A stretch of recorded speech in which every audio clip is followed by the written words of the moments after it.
Well, hello, class.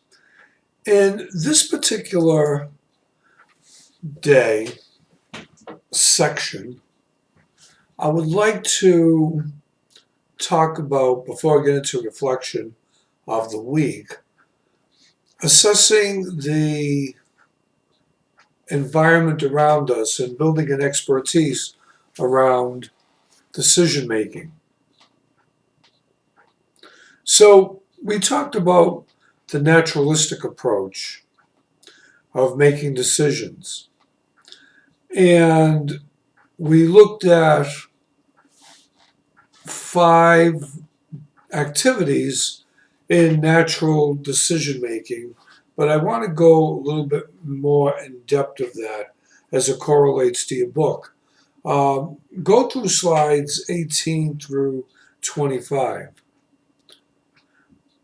The first step is the decision makers should always be thinking about how do we avoid failure.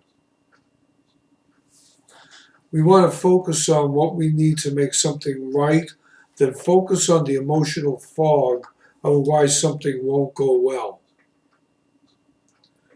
And if you're always just focusing on how to avoid failure, you won't be able to draw on what makes success. So if you look at a lot of different case studies about people who have failed in their organization for whatever the reason, people become pretty much preoccupied with the concept of failure, and they're always looking at ways things can go wrong rather than how things can go right. The second thing is decision makers should always say the facts. They don't want to simplify the facts to the point where individuals listening to them don't really understand what the goals are.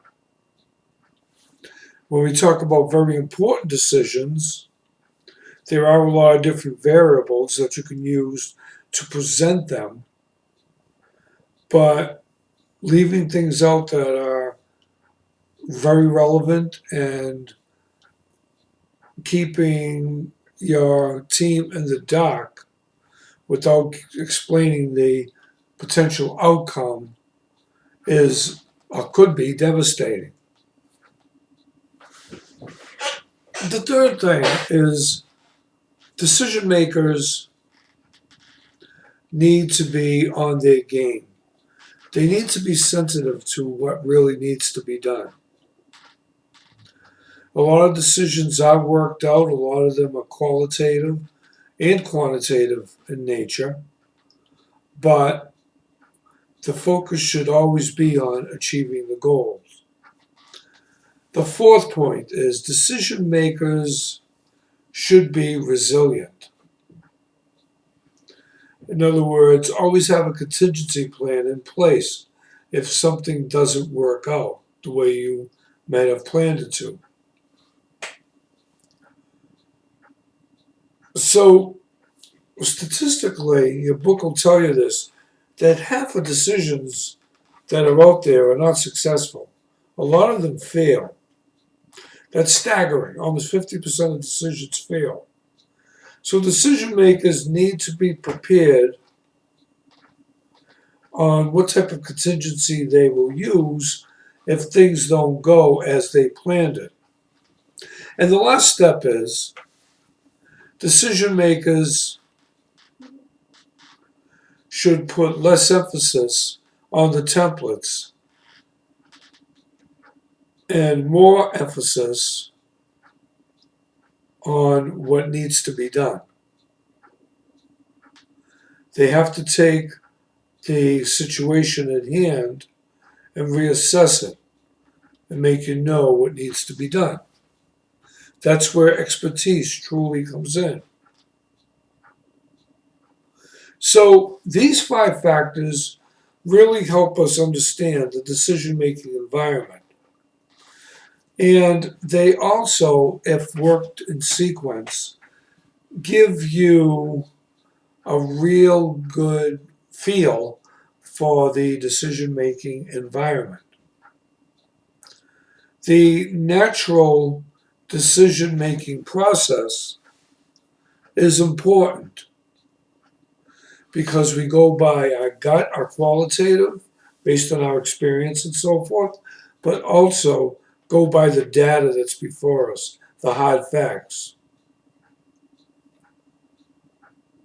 So when you make a decision, you should also consider that most decisions are not, and I mentioned this before, made on a rational basis, but decisions are rationalized based on the environment. So decision makers should try to avoid biases as much as possible. Now, upon reflection of this entire section, we've talked about a lot of different things. And I think what's really important to cover, honestly, is everything that we have talked about that makes sense when it comes to decision making. And obviously, there is risk in all decision making things that we do. And you want to know that although emotions are important, they should not influence our decisions in such a way that they distort from the facts. You have to be able to use your wisdom, your knowledge, and your ability to lead. And it's obvious that sometimes, since we're human, we can't help but feel less confident in more difficult decisions. But we have to remain optimistic and we have to remain engaged.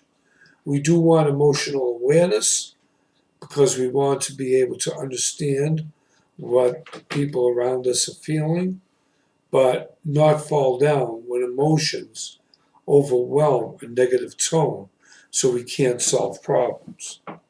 So that's what's really important. So, what I want you to reflect on after today is why are emotions important in the workplace to begin with? Why do you need them?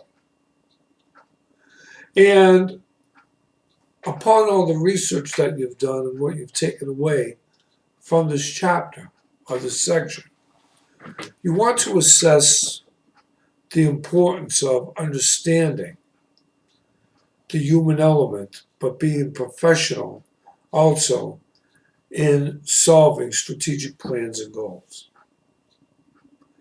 Thank you for a great week. Professor D.